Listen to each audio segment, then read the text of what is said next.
Finally did it, Threat. What happened? Got to put this baby to rest. Is that a projector? What is that? No. Oh, what? Wait, little NAS? What am I looking at? What is that? So this was the former central hub of my wireless mesh system, the Amplify HD. What? I've never. What's the point of the? What's the? Is it like a literal display screen? Yeah, it shows you like your speed and time and whatever. Oh, that's fun. You don't really need the display, but it had one. Yeah. Okay. It has served a valiant life, roughly sometime around Christmas. So you just. Sorry, I'm trying to figure. I'm getting closer to the screen than I want to be. I'm Those just trying to figure that out. Audio, Paul just zoomed in about his. I was like, well, there's like, it doesn't matter. Anyways, sometime. So the way this thing works is I had this thing. And then I had three, they're not repeaters, but they're mesh points. They're not access points, but they're mesh points or whatever. And sometime between like around Christmas time, one of the mesh points just died, just stopped working. And I tried to save this thing. I opened it up and I was like, man, is there something obvious that blew in here?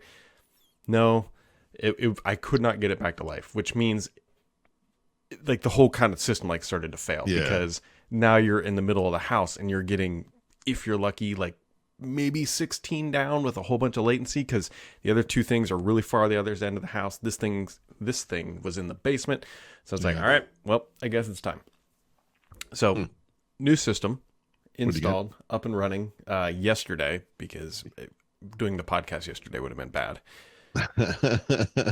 What did you end up getting though? So I mean, this you must have been, had you been thinking about this at all ahead of this? Yeah, I would say I was router replacement curious. I think is okay.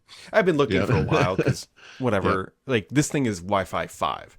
So the Google Wi-Fi thing I put into the house when we moved in 2017 was Wi-Fi 5. So I knew whatever I did next would be kind of a nice upgrade, So since then, there's been Wi-Fi 6, there's been 6E, and now there's 7.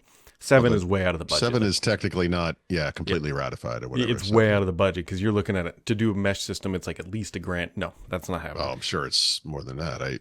But anyway, it's expensive. Yeah. Okay. The three kind of choices it boiled down to was Eero, Nest Wi-Fi Pro, and then also, I guess 4 options. Then there's these TP-Link Deco, and then half the internet's like, just get a whole Ubiquiti system, which that gets priced out real quick because hey, I'm not enterprise grade Wi-Fi. So then it becomes Eero, Google Nest, or the TP-Link. The TP-Link got rejected because it doesn't support Matter or Thread yet, at least in the price point that I was willing to pay. Interesting. I'm surprised. Okay. Yeah. Some of their newer stuff does, but Matter Thread was not supported in the $500 or less club. And so I was like, $500 is what I'm willing to spend. What can I get for that kind of money? Because that's a lot of money for a router in my mind. Yeah, right. So then we're down to Eero and Nest. Okay. You're either going to surprise me or I'm going to be like, yeah, that's exactly what you should have done. Or, well, anyway, but go on. I'm sorry. So you go on those. I already have a bunch of Nest cameras. And despite the fact that Google rarely updates them, they work really damn well. Like they work well. Okay. And so I was like, okay, maybe we'll do that because I know the Nest one doesn't have all the features. I know, yeah. But it has Matter support. It's the cheapest option, surprisingly. It's like $329 or something or whatever.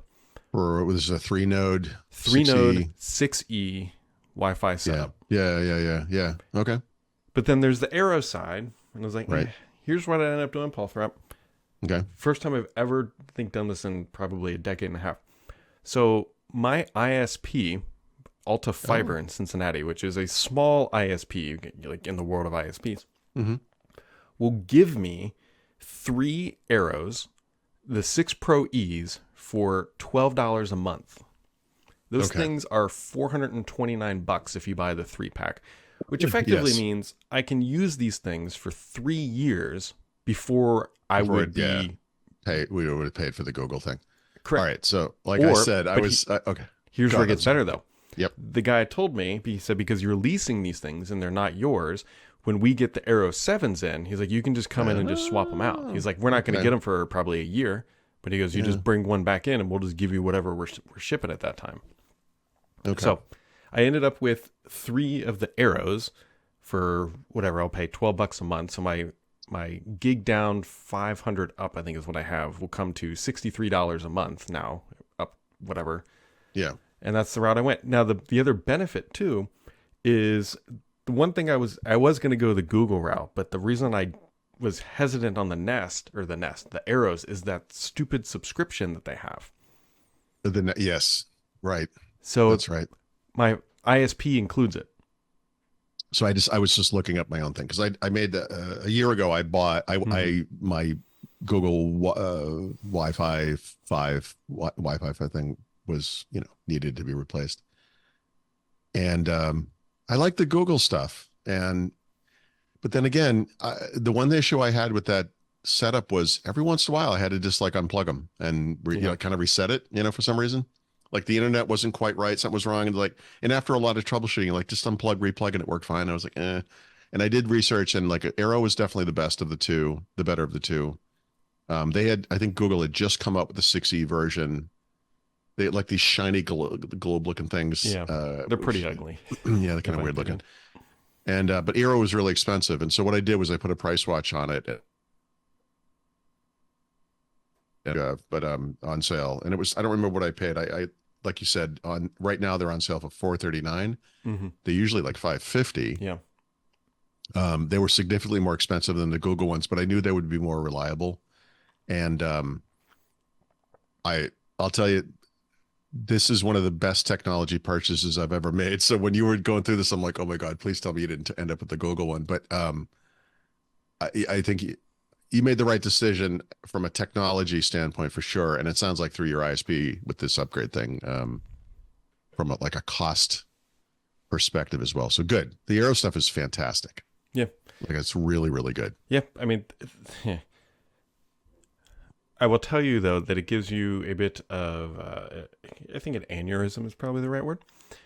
So I used the same network name, the exact same password, the number of IoT things that would just be like, nope, we're not going to connect to that. Aren't going to connect. Well, just like I had to go back in. Yeah. I almost threw every single Hue light I have into the dumpster and lit it on fire. Dude, I might have mentioned this offline, but the only issue I had when I moved here from a kind of networking perspective was the Hue lights.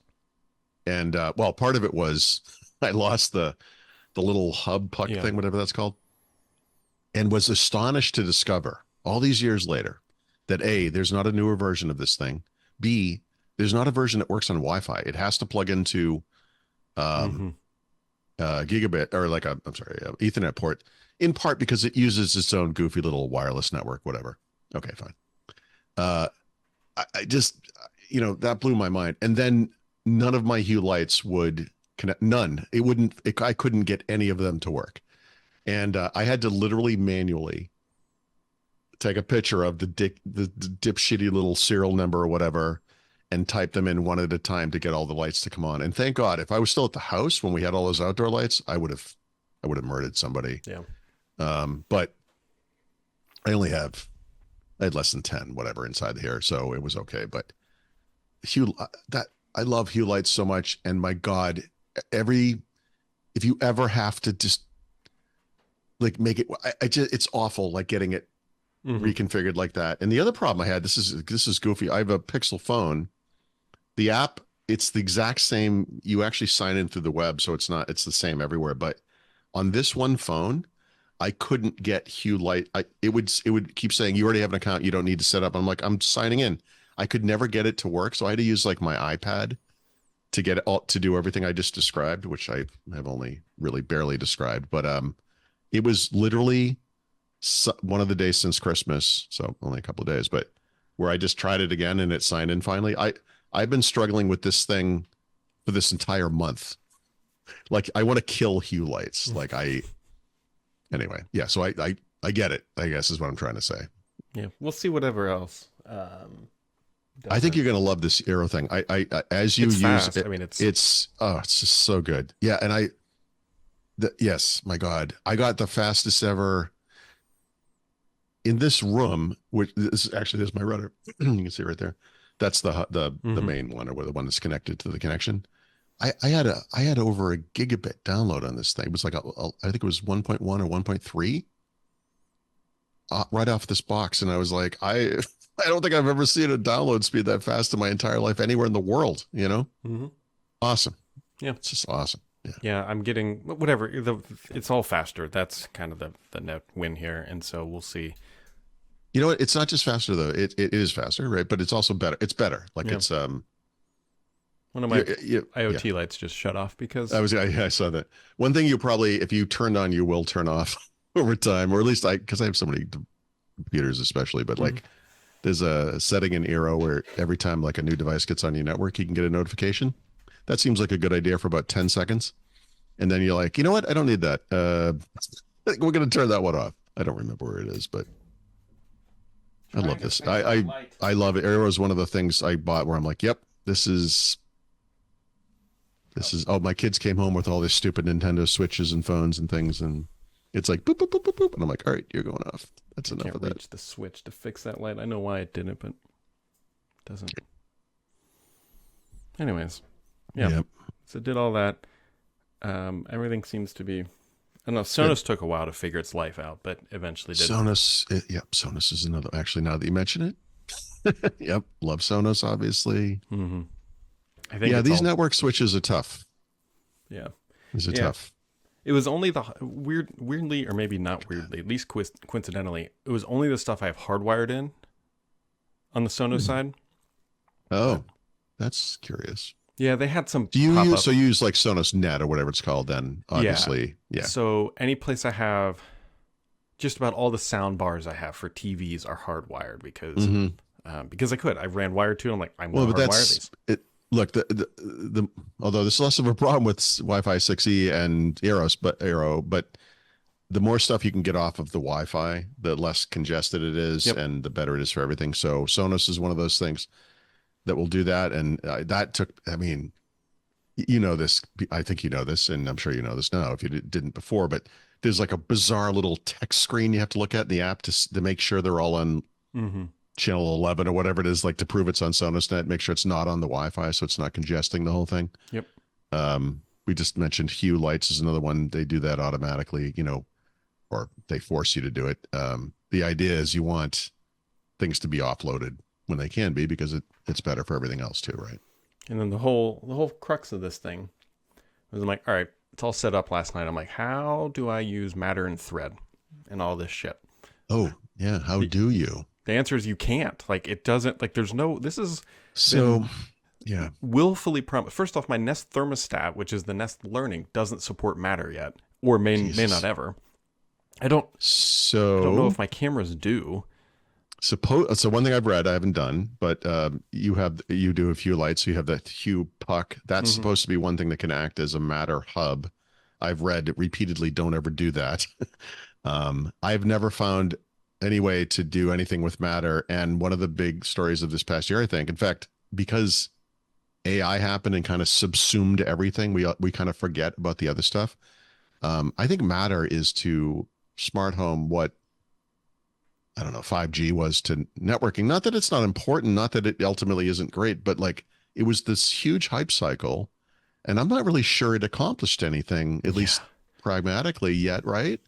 Like, the idea here is you have all these devices you bought. Maybe some of your stuff is like HomeKit based and Apple focused, and some of it might be, you have Google stuff, like you said, and that's on its own little trajectory.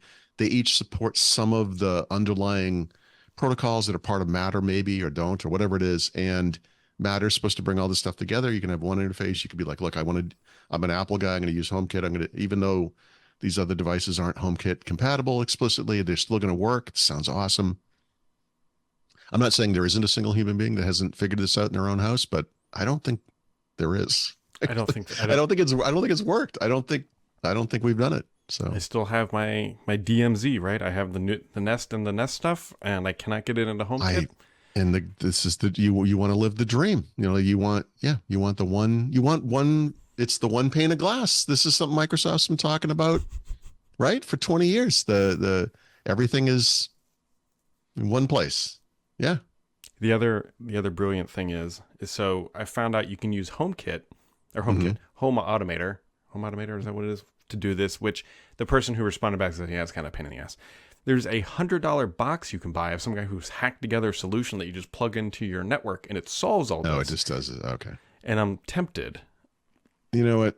Well, okay. So this is a great kind of conversation people like us would have, which is why are we so mental? No, which is well, what's the point, right? In other words, the idea here is you must want to make what we will call like a routine that might do something like, we're coming home, turn these lights on, turn the temperature up a little bit if that's necessary. You know, and these things right now are on different systems, right? That's the point, right? I think, isn't that the point? Is that why you want to do this, or you just like, we're I would just like to not have to move my thumb 3/4 of an inch to the left. Okay, but I mean, okay, but we'll put it into a normal person realm. Like, this is the point of the smart home stuff isn't just that you can turn lights on without a switch and use your phone. It's that you can have, I don't know, smart shades that come up or down, and these things today are all in different systems. And the idea is you want to, I'm going to keep calling them routines, like a wake up routine, a good night routine, a I'm coming home routine, blah, blah, blah, whatever. Yep. You have security, and it's to bring all of these disparate systems into a single pane of glass, to keep repeating that stupid phrase. Single pain in the ass, but that's the right pain in the ass. Yeah. With PANE. Anyway, that's to me, that's the point of matter, right? That's why we worry or think about it. And I don't know that it's accomplished this. I don't think it has. Yeah. At least not yet. I don't think so either. Yep. The other thing, because we could drill on whatever forever, there was a huge lawsuit announced yesterday that will have wide-ranging impacts across a lot of things. The New York Times announced that they are suing OpenAI and Microsoft for using their information, or whatever, their journalistic integrity and literally millions of articles. Yep, that are copyrighted. Yep. And behind a paywall, by the way. Yep. Not to be a dick about it, but to train their models. Now, what's interesting, keep that in one lobe of your brain. The other one is that it kind of leaked out or whatever, is that Apple has approached the New York Times about paying them, I think it was $50 million to be able to train on their database. So, well, here's the precedent for this, because Google was doing the same thing, not to train anything, but just to steal from publishers all around the world, so that you could go to Google. Like, in other words, you're like, oh, I heard something happened in Nepal today. Like, I want to know what that is. And you search it, and Google's like, here's what happened. And they just put it in the search results. And then you get the ads around it. And Google is now getting paid for this content other people wrote. And a lot of publishers of content from around the world sued them. And Google spent the past 2 years publishing blog posts almost every single day, where they talk about how they're partnering with local news sources in Australia today. And now it's local news sources in the Czech Republic. And now it's local, wherever it is, right? So basically Google was brought to legal compliance with, would call it copyright laws, or whatever you want, intellectual property laws, whatever it is, all around the world. And that's what had to happen. And when you think about AI being trained on these sources of information, you're like, well, their argument is like, we're transforming this information. We're not presenting it like Google would have done back in the day without paying, but actually they are. And that's what's amazing about this New York Times lawsuit, because there have been actors and comedians and I think other publishers in other parts of the world who have sued OpenAI and or Microsoft for this thing. But the New York Times has multiple examples where you can put in a prompt on Microsoft Copilot or OpenAI, and it regurgitates verbatim copyrighted work that they created at the New York Times. Like, it's literally doing exactly the same thing. Well, it gets worse than that, is that the AI can hallucinate and make up an article that the New York Times actually never wrote. Right. Using the tone and blah, blah, blah. And seeming to be authoritative, which is always the problem with AI, that people will be like, oh, this must know, it's the genius in the sky, knows everything. I think the logical outcome here is going to be what Apple's trying to do and what Google eventually was forced to do with publishers of news, which is that they're going to reach these partnerships. And I think it has to happen. Like, I think this Yeah, is, you can't, this is like they're getting rich. They made a great case, like whatever the valuation of OpenAI is, some billions of dollars. Microsoft during this time, building out their infrastructure for AI, bragging about exactly the process the New York Times describes, is now valued at over $1 trillion, right?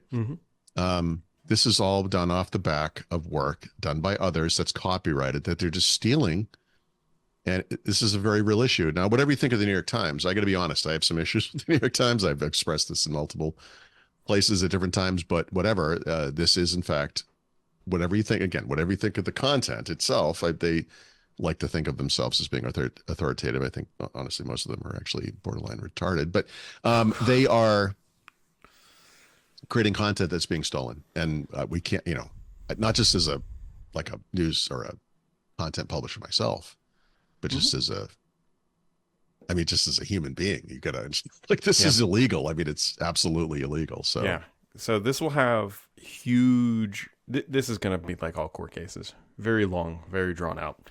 Well, here's the thing though. I think this is going to cause the Wall Street Journal, the whatever, exactly, to all pile on their own. This is going to have to be Microsoft and OpenAI reach, and they come up with a thing, and here's the revenue share, and anyone can. I think this is imminent. I would be shocked if we didn't see that. That's because Microsoft / OpenAI is in a tough position, because they could be like, all right, New York Times, we'll just pay you. We'll pay you out $200 million for those rights. It's going to have to be an ongoing revenue share. Like, it's going to have to be. Every publisher would be like, give me my cut, because I can guarantee they probably read a post that you wrote, Paul. That's probably got anyone who's published anything online this could be the world's biggest class action lawsuit if they don't do something about it immediately. In fact, one of the big issues with OpenAI and ChatGPT 4 point whatever is that for the first time, they have not documented how they trained this thing. Right. This is the first time they haven't done it. And I think part of the reason is not just that it's complex and, more technically advanced. It's because I don't think they want people to know. I think literally they're like, we can't let the world know, because they're just stealing from everywhere. So I think we can agree that for AI to be effective, this is kind of what has to happen. It has to have this basis in content. But I think we should also agree that the people who created that content need to be compensated for that. Which is a riddle in itself, because how do you do that? I think this is the Spotify model, that you have to be transparent about what you use and how often it's pushed out in some way, transformative or not, to users of OpenAI / Microsoft. These guys are getting paid either through subscriptions that people pay to use the service, or by web advertising, whatever it might be. They're taking revenue away from, not me, I mean, a little guy, or New York Times, whatever it is. We all have our own little business models that we get paid for when people read our content. You're taking from that. And you're killing the thing that makes you possible, right? That's a parasite or a cancer, right? And so there can be a model that's fair, that you actually pay, Microsoft / OpenAI, pay for the thing that makes you possible, right? And that doesn't destroy you as a business. Right now, they've gotten a free ride on this stuff. This is a big deal. It's a really big deal. It's a classic. You got to remember, this is a classic Silicon Valley business model, right? Uber did it. WeWork did it. A lot of these companies do it, right? You just brute force your way into a market and create a product that is, and you move quick before regulation / law can catch up with you. Although what makes this so unique, because one of the issues with big tech and antitrust is, the law can't keep up fast enough. Actually, this is a straightforward copyright law. It is, Microsoft and OpenAI acknowledge they're doing this and say, well, it's not illegal because we're transforming it. It's transformative. That's like the little asterisk. And what the New York Times has demonstrated is that it is not transformative. It doesn't matter if it's sometimes transformative, right? What matters is, you've stolen content that we charge for and we own, and you've just regurgitated it. It's exactly what Google was doing before they had to get all these publishing partnerships. So It'll Very be super fun straightforward. to watch because Yeah. the business of using other people's information to train your own models is not sustainable. And so, It's not legal. yeah, is the Sustainable, bigger. yeah. You're right. I mean, 100%. I think this is going to be the catalyst or the snowball that turns into the avalanche or whatever you want to call it. The entire industry, not just the United States and the whole world, publishing industry. Not that it is an industry, but the collective body of content creators it will be a cascading series of lawsuits and or Microsoft and OpenAI. I think right now, the week Sam Altman left and they were all working behind the scenes, right, to do whatever. They're doing that right now for this.